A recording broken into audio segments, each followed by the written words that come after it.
आज की स्टोरी होने वाली है एनाकोंडा मूवी की, जो कि 1997 में रिलीज हुई थी, जिसकी शुरुआत होती है अमेज़न फॉरेस्ट यानी कि जंगल से, जहां हम एक शिकारी को देखते हैं जो अपनी बोट पर है और किसी चीज से बुरी तरह डरा हुआ है कि तभी वो रेडियो से हेल्प के लिए किसी से कांटेक्ट करने की कोशिश करता है। पर इसी बीच वो चीज उसकी तरफ बढ़ने लगती है और वो उसका शिकार ना बने इसलिए वो खुद को शूट कर लेता है और उसकी मौत हो जाती है। अब हम टेरी नाम की एक लड़की को देखते हैं जो कि डायरेक्टर थी और इस वक्त वो एक कबीले के बारे में रिसर्च कर रही थी कि तभी उससे मिलने स्टीफन आता है, जिसने अपनी मूवी के लिए टेरी को हायर किया था। अब नेक्स्ट डे मूवी के सारे character, script writer, production manager और कैमरामैन को लेकर स्टीफन बोट से इस जर्नी के लिए निकल जाता है, जो उन्हें वहाँ से 1000 मील दूर लेकर जाती है, जहाँ मौसम भी लगातार खराब होने लगता है। और इसी खराब मौसम में इन्हें एक आदमी की खराब बोट दिखाई देती है जो यहाँ बुरी तरह फंसा हुआ था, जिसकी हेल्प करने के लिए स्टीफन उसे अपनी बोट पर ले आता है।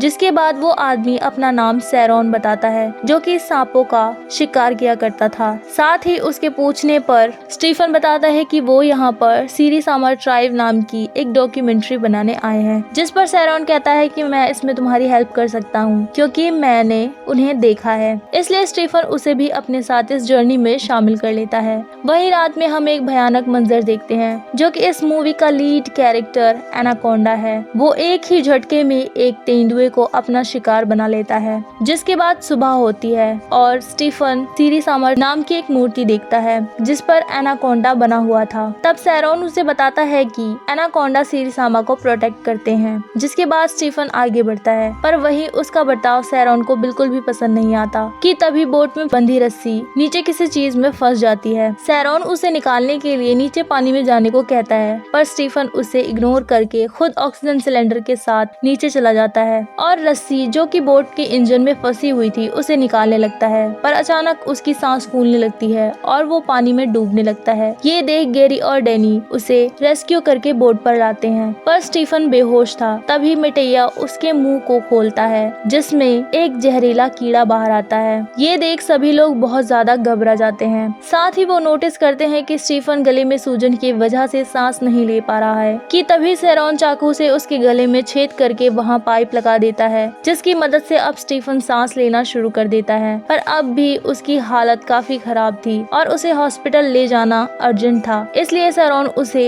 हॉस्पिटल तक जाने का रास्ता बताता है। पर डेनिस को ना जाने क्यों उसकी बातों पर शक होता है। खैर अब वो उसी रास्ते पर आगे बढ़ते हैं जो कि सैरोन ने बताई थी, पर वो रास्ता आगे से एक पेड़ से ब्लॉक किया हुआ था, जिसे क्लियर करने के लिए सैरोन एक रास्ता निकालता है। पर वो आइडिया टेरी को पसंद नहीं आता, पर उनके पास कोई और ऑप्शन भी मौजूद नहीं था, इसलिए वो उस ब्लॉक रास्ते को बॉम्ब से ब्लास्ट कर देते हैं। बॉम्ब ब्लास्ट होते ही एक बड़ा सा लकड़ी का टुकड़ा आकर उनकी बोट पर गिरता है, जिसके कारण बोट का सारा फ्यूल पानी में गिर जाता है। साथ ही बहुत सारे सांप के बच्चे बोट पर आकर गिरने लगते हैं, जिससे सभी लोग बुरी तरह डर जाते हैं। पर सैरोन उन्हें उठाकर बोट से पानी में आराम से फेंकने लगता है, मानो वो सांप नहीं कोई नॉर्मल चीज हो। ये बात बाकी लोगों को हजम नहीं हो रही थी और उन्हें सैरोन पर डाउट होता है। अब बोट पर लकीली सिर्फ एक ड्रम फ्यूल का बचा था। जिसके बाद ये लोग उसी रास्ते पर आगे बढ़ते हैं जहां वो उसी शिकारी की बोट को देखते हैं, जिसमें उसने किसी चीज से बचने के लिए खुद को शूट कर लिया था। सैरोन बोट पर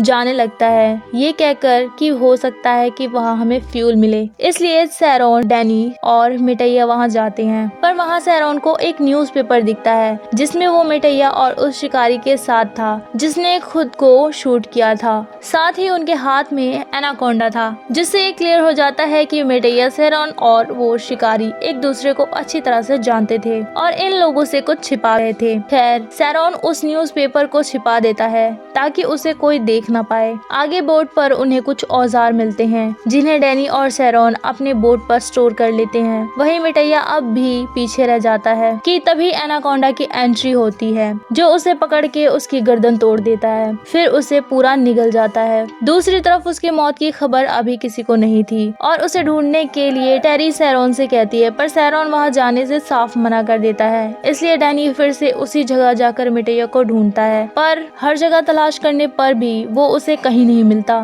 तो डैनी वापस आ जाता है, जिसके बाद सैरॉन एक बहुत बड़ी सांप की केचुली सबको दिखाते हुए कहता है कि एनाकोंडा ने मिटेया को अब तक मार दिया होगा। दरअसल वो केचुली एनाकोंडा की ही थी। पर ये सब सुनकर भी टेरी को विश्वास नहीं होता कि सांप इंसानों को खाते हैं, इसलिए वो पूरी रात रुक कर मिटेया का इंतजार करने को कहती है। वही रात में सैरॉन गैरी से कह रहा होता है कि अगर हम मिलकर एनाकोंडा को जिंदा पकड़ ले तो इसके लिए हमें सरकार $1 मिलियन का इनाम देगी। वही पूरी रात इंतजार करने के बाद भी जब मिटेया वापस नहीं आता तो ये लोग आगे बढ़ने लगते हैं, जहाँ पर सैरॉन एक बंदर का शिकार करता है जिसकी हेल्प से वो एनाकोंडा को पकड़ सके। और वहीं गैरी भी इसमें सैरॉन का साथ देने लगता है, ये कहकर कि एनाकोंडा को पकड़कर हम घर वापस जिंदा लौट पाएंगे, जिसमें सैरॉन भी हमारी मदद करेगा। पर इसके लिए डैनी और टेरी राजी नहीं थे। खैर, अब मरे हुए बंदर को सैरॉन चारे की तरह इस्तेमाल करते हुए उसे पानी में डालता है और एनाकोंडा के हुक में फंसते ही वो उसे पकड़ लेता है। कि तभी हम एनाकोंडा को भी देख पाते हैं, जो कि साइज में काफी बड़ा था, यानी कि जायंट था। अब उसे अंधा करने के लिए सैरॉन गैरी को उस पर लाइट डालने को कहता है, पर गैरी उस पर फोकस नहीं कर पाता।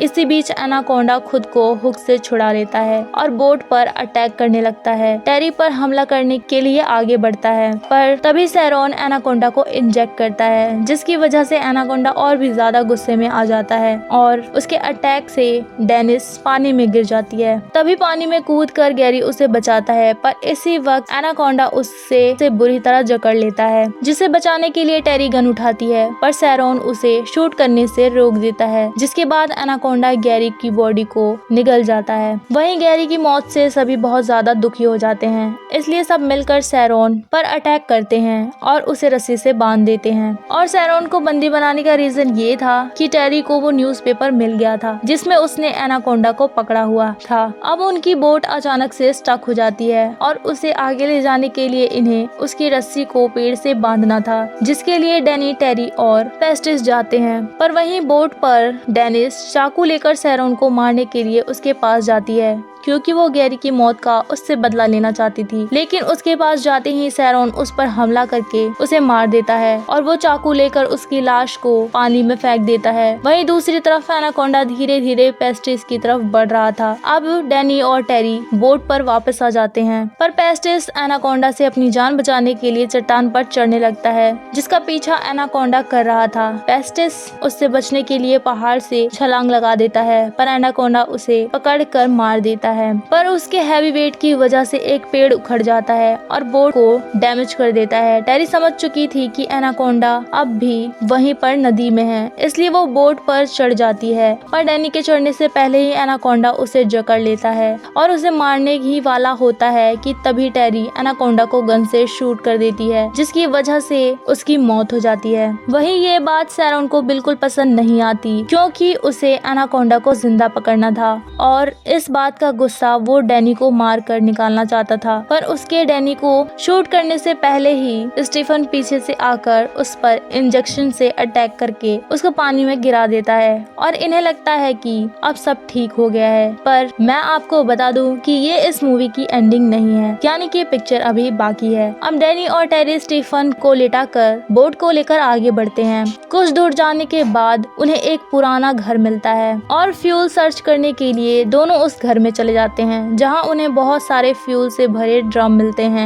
वो उसे चेक ही कर रहे होते हैं कि तभी कोई उन पर पीछे से अटैक कर देता है और जब उन्हें होश आता है तो वो खुद को रस्सी से बंधा हुआ पाते हैं और उन पर अटैक करने वाला कोई और नहीं बल्कि सैरॉन ही था, जो अब भी जिंदा है। वो मरे हुए बंदर के खून से उन्हें नहला देता है, क्योंकि वो एनाकोंडा को पकड़ने के लिए इस्तेमाल करने वाला था। जिसके बाद वो एक जगह जाकर छिप जाता है और थोड़ी ही देर में खून की महक से एनाकोंडा वहाँ आ जाता है। उससे बचने के लिए दोनों वहाँ से निकलने की कोशिश करते हैं, पर एनाकोंडा दोनों को ही पकड़ लेता है। पर इसी बीच सैरॉन, टेरी और डैनी के समेत एनाकोंडा को एक जाल में फंसा लेता है और उस पर एक केमिकल इंजेक्ट करता है, जिसकी वजह से एनाकोंडा और भी ज्यादा खौफनाक होकर उसकी तरफ अट्रैक्ट हो जाता है। जिससे बचने के लिए सैरॉन भागने लगता है, पर एनाकोंडा उसे पकड़ लेता है और जिंदा ही पूरा निगल जाता है। और इसी मौके का फायदा उठाकर डैनी और टेरी वहाँ वहाँ से भागने लगते हैं। फिर वो दोनों उसे मारने का प्लान बनाते हैं, जिसमें टेरी ऊपर की तरफ चढ़ने लगती है और जब एनाकोंडा उसकी तरफ बढ़ता है, जिसके बाद टेरी अब छत से पानी में कूद जाती है और उस घर के ब्लास्ट होते ही जलता हुआ एनाकोंडा आकर पानी में गिरता है। फिर डैनी आकर टेरी को पानी से बाहर निकालता है, जिसके बाद डैनी फ्यूल लेने के लिए आगे बढ़ता है कि तभी एनाकोंडा फिर से आकर टेरी पर हमला करने की कोशिश करता है, पर इस बार डैनी कुल्हाड़ी से उसके सर पर मारता है और जिसकी वजह से उसकी मौत हो जाती है। अब दोनों फ्यूल लेकर अपनी बोट पर वापस आ जाते हैं, जहां वो देखते हैं कि स्टीफन भी अब पहले से बेटर है और उसे होश भी आ गया है। जिसके बाद वहां सीरीसामा ट्राइब के कुछ लोग आकर इनको वहां से लेकर शहर के लिए निकल जाते हैं और इसी के साथ ये मूवी यहाँ पर खत्म हो जाती है।